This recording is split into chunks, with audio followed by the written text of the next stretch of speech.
नमस्कार, यहाँलाई स्वागत छ शिलान्यासको यो बिल्कुलै नयाँ अङ्कमा। मेरो घर नेपाल बिगेस्ट होम ब्रान्डद्वारा प्रस्तुत शिलान्यास घर निर्माणसँग सम्बन्धित सम्पूर्ण जानकारी दिने कार्यक्रम हो। शिलान्यासको यो दोस्रो सिजन हामी हरेक बुधबार बेलुका 6 बजे यहाँहरू समक्ष पोडकास्ट मार्फत उपस्थित हुन्छौँ। म विपिन गैरे, इन्जिनियर, फाउन्डर तथा सिइओ मेरो घर तपाईँको होम एक्सपर्ट। लागौ आजको एपिसोडतर्फ।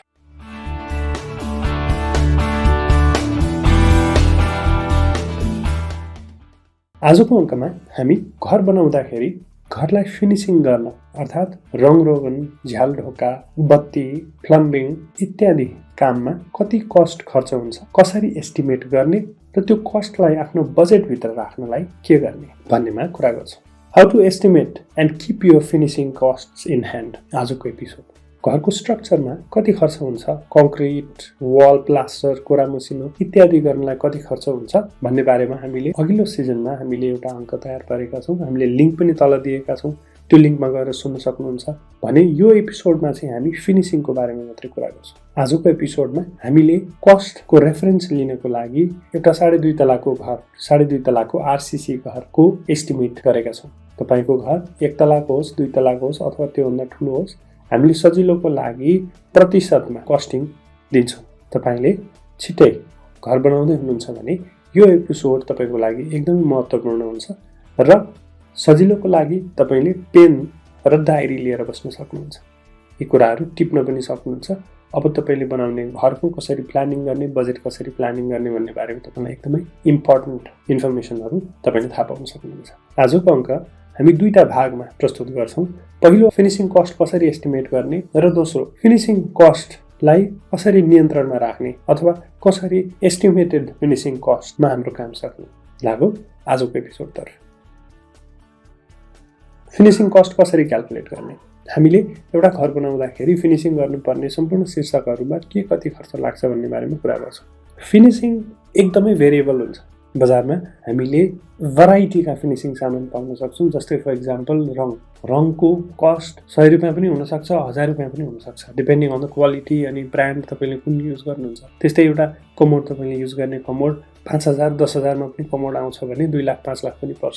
So it's up to you, तपाईँले कुन सामान प्रयोग गर्ने भनेर। सामान्यतया एउटा घर बनाउँदाखेरि स्ट्रक्चरको कस्ट र फिनिसिङको कस्ट 50-50% हुन्छ स्ट्यान्डर्ड घर बनाउँदा। भने यो तपाईँको हातमा छ कि तपाईँले फिनिसिङको रेसियोलाई कति बढाउने। तपाईँले धेरै महँगो सामानहरू प्रयोग गर्नुभयो अथवा तपाईँले लग्जरी एन्डका सामानहरू प्रयोग गर्नुभयो भने तपाईँको स्ट्रक्चरको कस्ट 20-25-30% र फिनिसिङको कस्ट 70-75% हुनसक्छ। तर एभरेजमा स्ट्रक्चरको कस्ट 50% र फिनिसिङको कस्ट 50% हो। पहिलो हो पेन्ट। युजली हामीले पेन्ट गर्दा पनि पेन्टको भेराइटी अनुसारको कस्ट हुन्छ, तर सामान्यतया एउटा घर बनाउँदाखेरि पेन्टमा लाग्ने खर्च भनेको 3-5% हो। यसमा पनि अगेन तपाईँले टेक्सचर पेन्ट अथवा high class paint, imported paint, महँगा पेन्टहरू युज गर्नुभयो भने यो कस्ट तपाईँको 10%सम्म पनि जान सक्छ। तर युजली सामान्यतया हामीले बनाउने घरको कस्ट, घरमा लाग्ने पेन्टको कस्ट भनेको 3-5% भनेको तपाईँले 1 करोडको घर बनाउँदै हुनुहुन्छ भने तपाईँको कस्ट भनेको 3-5 लाख रुपियाँ पर्छ। दोस्रो tile marble. Tile marble granite हामीले घरको एकदमै धेरै प्रयोग हुने भागमा लगाउँछौँ। जस्तै सिँढीहरूमा अथवा एन्ट्रान्समा अथवा किचन डाइनिङमा, बाथरुममा एकदमै धेरै प्रयोग हुने, एक्सेसिभली युज हुने र हामीलाई प्रोटेक्सन गर्नुपर्ने ठाउँहरूमा हामी टाइल मार्बल ग्रेनाइट लगाउँछौँ। पानीको धेरै प्रयोग हुने अथवा त्यस्तो ठाउँमा हामी टाइल प्रयोग गर्छौँ। भर्याङहरूमा हामी मार्बल प्रयोग गर्छौँ। काउन्टर टप अथवा किचनको काउन्टर टप स्ल्याबहरूमा, इन्ट्रान्सको स्टेप्सहरूमा, झ्यालको सिल्सहरूमा हामी ग्रेनाइट प्रयोग गर्छौँ। सो युजली एउटा घरको टाइल मार्बल ग्रेनाइटको कस्ट भनेको फिनिसिङमा एकदमै धेरै हुन्छ। युजली 10-15% को टाइल मार्बल ग्रेनाइटको कस्ट हुन्छ। यो पनि तपाईँले धेरै ठाउँमा टाइल लगाउनु भयो अथवा महँगो टाइलहरू, महँगो ग्रेनाइट मार्बलहरू प्रयोग गर्नुभयो, इटालियन मार्बलहरू प्रयोग गर्नुभयो भने यसको कस्ट पनि 20-25% पनि हुन जान्छ। सामान्य जानकारीको लागि टाइलको कस्ट 70 रुपियाँ पर स्क्वायर फिटदेखि सुरु हुन्छ भने यो 700 रुपियाँसम्म पनि पुग्न सक्छ। भने मार्बलको 200-220 रुपियाँ पर स्क्वायर फिटदेखि सुरु हुन्छ भने इटालियन मार्बल 1000 रुपियाँ 1200 रुपियाँ पर स्क्वायर फिटसम्म पनि पुग्न सक्छ। सामान्यतया 10-15% टाइल मार्बल ग्रेनाइटको कस्ट हुन्छ तपाईँको घरको। अर्थात् तपाईँले 1 करोडको घर बनाउनु भएको छ भने 10 देखि 15 लाखको टाइल मार्बल ग्रेनाइटको कस्ट हुन्छ। तेस्रो हो झ्याल ढोका। युजली एउटा घरमा आउने ढोकाको चौकोसको कस्ट भनेको 1.5 देखि 2 लाख हुन्छ, डिपेन्डिङ अन तपाईँको घरमा कति ढोका छ। तर ढोकाको पल्ला, झ्यालको पल्लाको कस्ट भनेको 5% देखि 20% सम्म भेरिएबल हुन्छ। न यो पनि एकदम ठुलो कस्ट। तपाईँले मानुस् एल्युमिनियमहरू युज गर्नुभयो भने तपाईँको 5 लाखमा तपाईँको सबै सम्पूर्ण कामहरू सकिन सक्छ भने काठको झ्यालहरू प्रयोग गर्नुभयो भने तपाईँको कस्ट 20 देखि 25% सम्म पनि जान सक्छ। अर्थात् तपाईँले सम्पूर्ण झ्यालहरू काठको हाल्नुभयो भने तपाईँको कस्ट झ्यालको मात्रै 12-15 लाख रुपियाँ भन्दा बढी पर्न सक्छ। So it's up to you again, तपाईँले एल्युमिनियम युज गर्ने, यूपीवीसी युज गर्ने कि काठको झ्याल राख्ने। सामान्यतया एल्युमिनियमको कस्ट 500 रुपियाँ पर स्क्वायर फिटदेखि सुरु हुन्छ, यूपीवीसीको कस्ट 700 रुपियाँ पर स्क्वायर फिटदेखि सुरु हुन्छ र काठको झ्यालको कस्ट 2000 रुपियाँ प्रति स्क्वायर फिटदेखि सुरु हुन्छ। It's up to you to decide तपाईँले झ्याल के को राख्ने। ढोका चाहिँ प्राय गरी काठकै राखिन्छ, काठको चौकोस, काठको रेडिमेड पीवीसी प्यानल अथवा बोर्ड अथवा सलिड वुडकै प्यानलहरू पल्लाहरू राख्ने गरिन्छ।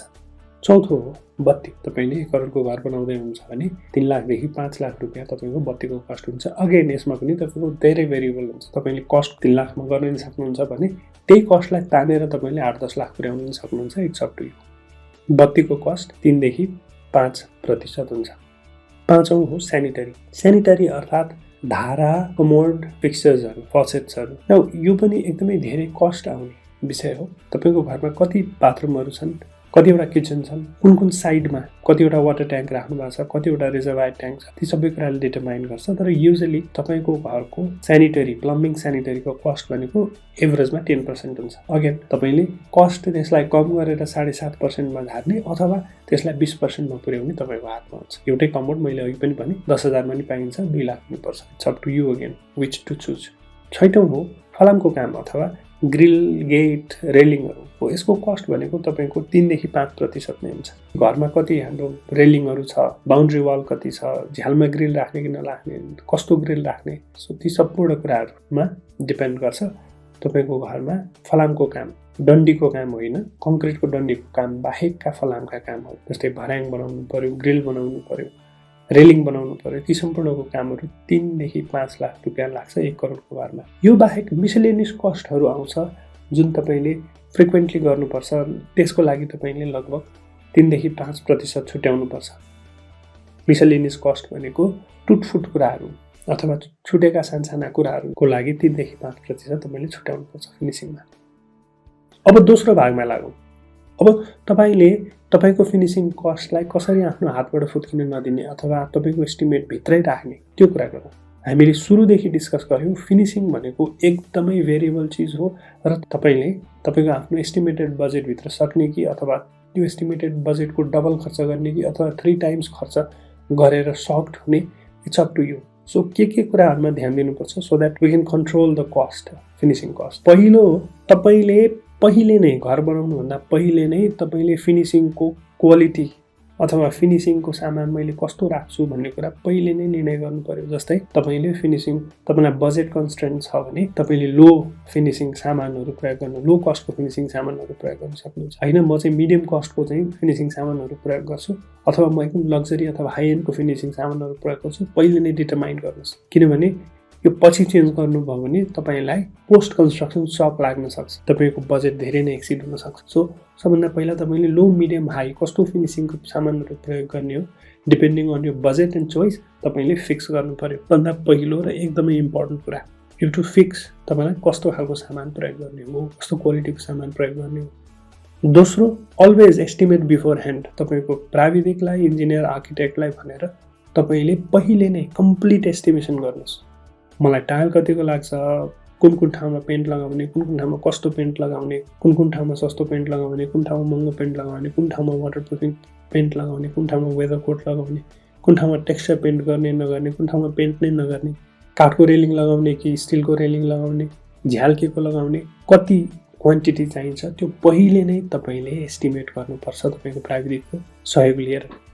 तेस्रो भनेको तपाईँसँग फिनिसिङ स्केड्युल हुनुपर्छ।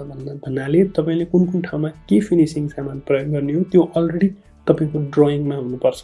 तपाईँको ड्रइङमा अलरेडी फिक्स हुनुपर्छ सो द्याट तपाईँको काम गर्ने मान्छेलाई एकदम क्लियर इन्स्ट्रक्सन हुन्छ र उसले चाहिँ त्यो ड्रइङ अनुसार नै काम गर्छ। नभए काम गर्दै जाँदा ल यहाँ पनि गर्ने त्यहाँ पनि गर्ने त्यहाँ पनि गर्ने भन्दा तपाईँको कस्ट डबल पनि हुनसक्छ। So you to be very careful on that. चौथो हो तपाईँले standard colour, standard texture, standard model प्रयोग गर्ने। Don't try to be unique. यो हामीले हरेकचोटि भनेको कुरा हो। स्ट्यान्डर्ड सामान प्रयोग गर्नुहोस्। जस्तै रङ, घरको कोठाहरूमा एउटै रङ लगाइदिन सक्नुहुन्छ। यसले तपाईँको धेरै कस्ट बचत गर्छ।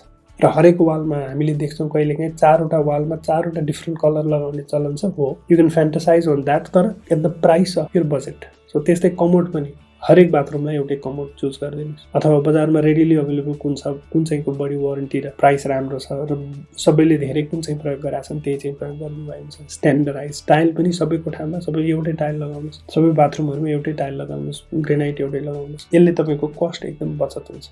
बजारमा धेरै प्रयोग हुने सामानको अलरेडी कस्ट चाहिँ कम हुन्छ। जस्तै आइभोरी टाइलको कस्ट कम हुन्छ किनभने स्ट्यान्डर्ड छ, धेरैले प्रयोग गर्छन्। So standardise, don't try to be unique. तपाईँले युनिकनेस खोज्नुभयो भने you have to pay the price.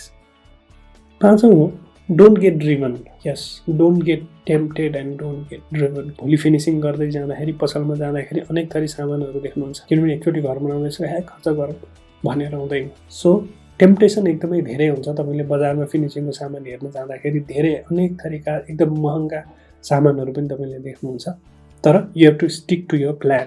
तपाईँले सुरुमा लो अथवा मिडियम अथवा हाई ग्रेडको सामान के प्रयोग गर्छु भनेर तपाईँले बजेटिङ गर्नुभएको हुन्छ। You have to stick to that plan, नभए तपाईँको कस्ट एक्सिड हुन्छ double if not 3 times. And last but very very very important भनेको तपाईँले फिनिसिङको कस्ट कन्ट्रोल गर्नलाई तपाईँले राम्रो कामदारलाई पे गर्नुपर्छ।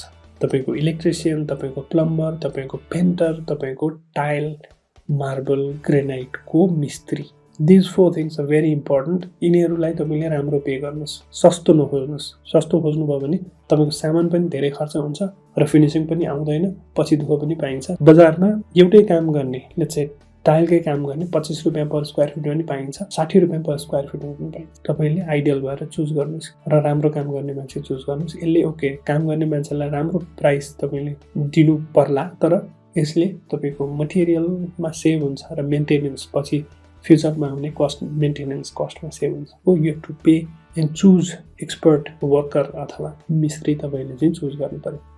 यी थिए घरमा फिनिसिङ गर्दा घरको फिनिसिङको कस्ट कसरी एस्टिमेट गर्ने र त्यो एस्टिमेटेड कस्टलाई आफ्नो कन्ट्रोलमा कसरी राख्ने, एक्सिड कसरी हुन नदिने भन्ने बारे आजको एपिसोड।